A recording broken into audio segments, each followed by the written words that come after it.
our official website. You click on radio in the navigational bar on the top of our website. Scroll down through our radio show archives. There are 10 of them up there presently with updated archiving. Links to our Facebook, Twitter, and YouTube accounts, and then you can actually see the music video down there with a couple of other YouTube videos and clickable images.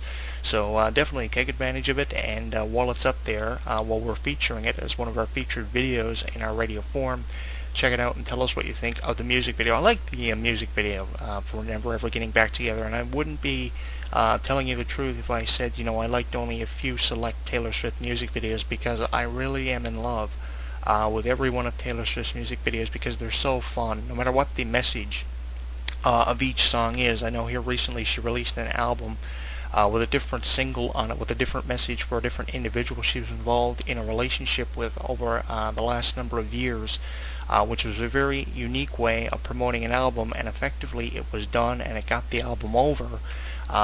Taylor Swift and her management company are pure geniuses for creating music based on, personal things that have gone on in Taylor Swift's life and things that they think will sell. It's not necessarily about what the label thinks will sell for Taylor Swift. It's just about what they think will sell in their own mind, and they've really created a bit of magic here with this song. I have seen various Taylor Swift performances of songs live and in studio, and honestly, her performances live are just as good as studio recordings and studio performances and even performances given by her over the radio. It's incredible hearing Taylor Swift sing. She's like a Nickelback type singer. She's like a Jason Mraz type singer who can sing in studio, and it's almost like a CDQ quality song. And several performances she's given of this song. There are going to be many of them over the next couple of months to promote the release of the single. It's currently available on iTunes. They're going to get better and better with time. I know her performances at award shows are must-sees for Taylor Swift fans. I've seen several of them. I saw when she was presented the Entertainer of the Year award by Ryan Seacrest a couple of years ago. She was completely overwhelmed, and it's because of all of her perseverance, all of her dedication to her work. She has done so much over the last number of years, and is described as, get this, one of the biggest stars in the world. She just recently purchased a home worth $55 million, not that it means anything, and in one singular year in 2010 it made over $40 million. Just imagine if you had $40 million and what you could do with that amount of money. Her latest animated film, The Lorax, which is a Dr. Seuss film, which I saw just actually a couple of days ago, the DVD and Blu-ray release, finally got around to seeing the actual film, and loved it. It's a must-have for any member of the family. It's available now on Blu-ray and DVD, and she's got a couple of movie productions in the works. We're going to see those released over the next little while. A lot of great movies on the way out, actually, along with a lot of Blu-ray and DVDs to be released over the next 3 to 4 months, I'm saying and speculating on.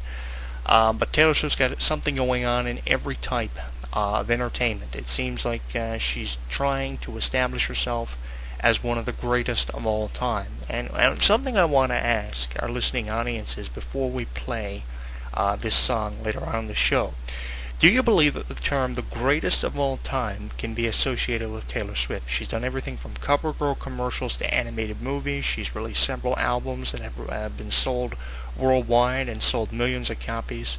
She's been in movies that have been very successful. She's won the Entertainer of the Year award, which is the highest honor you can win at any award show. She's given award-winning performances, and the messages for every one of her songs have been so strong and very effectively delivered. And she's also done a number of things for various charities, which she's a big fan of. Unbelievable. I mean, someone to start singing opera at the age of 11 was told by her grandmother she should pursue a musical career thanks to Kelly Pickler. She was introduced to the country music genre of entertainment. She progresses from country music into pop and makes one of the most successful transitions, a better transition than the likes of Jessica Simpson, who tried her hand at country and recorded a country album after the success of the Johnny Knoxville film Dukes of Hazzard. Failed at that. But Taylor Swift is one of the most successful crossover artists in the entire world, crossing over from country to pop. She still does a bit of country, but I think that she's gradually becoming the biggest pop star in the world. I know she's been described as the biggest pop star in the world, but do you think that she should be described as the greatest of all time and kind of up the ante from what it is? A couple of weeks ago, I heard the song for the first time ever, and I couldn't believe it. I couldn't believe it even more that it was Taylor Swift singing the song. Halfway through the song, I heard her speak, and then I immediately determined that it was her singing her latest single. Uncharacteristic is a way that I use to describe this song because it's a song I wouldn't think that Taylor Swift will release now or 3 or 4 years down the road. But usually what we see a artist do, male or female, over the course of maybe the first 5 or 6 years of their career, they get tired of the same old image, the depressing songs, the heavy metal type songs, the country songs, whatever, and they change up their image by making a crossover from country to pop, pop to country, releasing an entirely different song than what they are accustomed and become known for releasing. And I think that Taylor Swift is doing it. But the thing is, about Taylor Swift's transition, she's doing it slowly, which is a good quality. She's not rushing into something that she's not familiar with. She's trying to learn the ropes very effectively and making a very successful transition. And I'm proud of everything that she's done. She was given a record deal by Big Machine Records at such a young age. One of her first major singles was Tim McGraw, and Big Machine Records really, really bounced the ball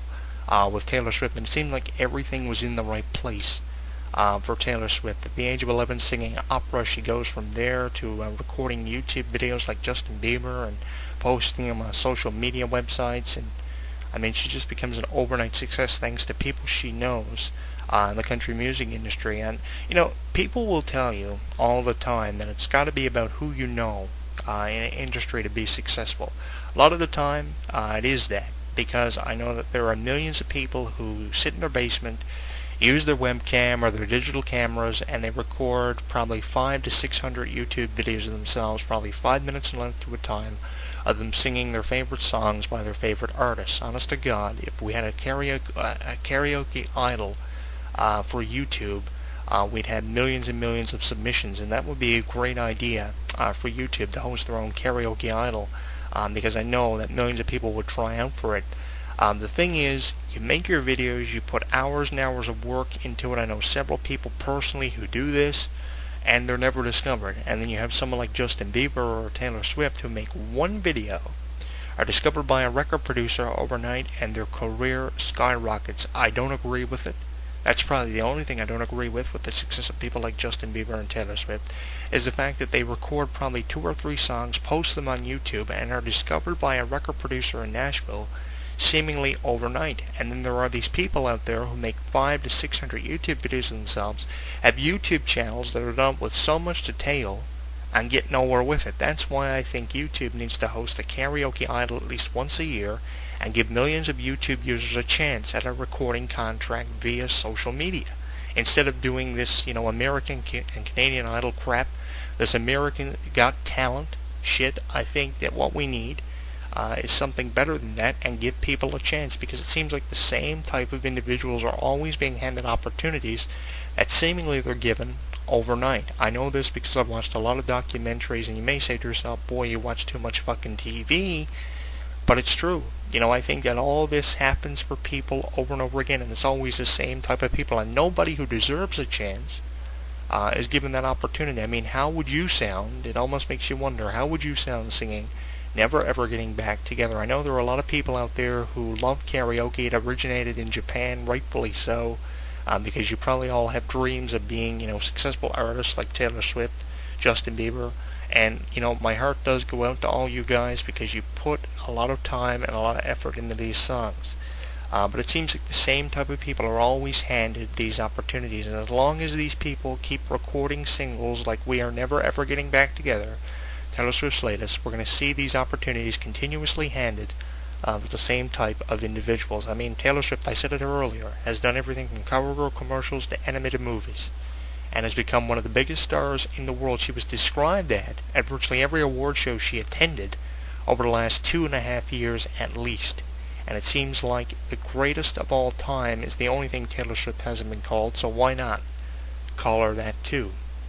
It seems like one of the biggest stars in the world, after she was referred of being it at several award shows, was a catchphrase that stuck with her, and then people started believing it. But you can't argue the fact of making $40 million in one singular year in 2010 and recently purchasing a home worth $55 million. She's been involved in relationships with the likes of John Mayer, Joe Jonas, Jake Gyllenhaal, who the tabloids believed was too old for Taylor Swift, but she made it work.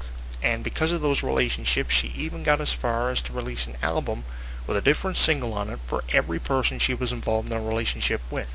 I mean, how much more successful do you have to be? She was under Erickson Relations, and still is, for several years, and Paula Erickson has done a wonderful job promoting her. I've spoken to Paula numerous times, and Taylor Swift's always got something going on. It seems like everybody believes that this girl can go even further than she already has.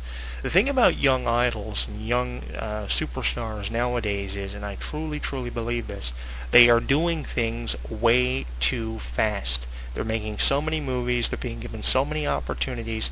I mean, back in the 50s, you had to wait years to establish yourself in, let's say, country music. I mean, Johnny Cash did not become a success overnight. He had to record hundreds of singles, release hundreds of albums before he became an icon. And now today, after he's dead and gone, he's finally referred to as the biggest legend in country music and music, period.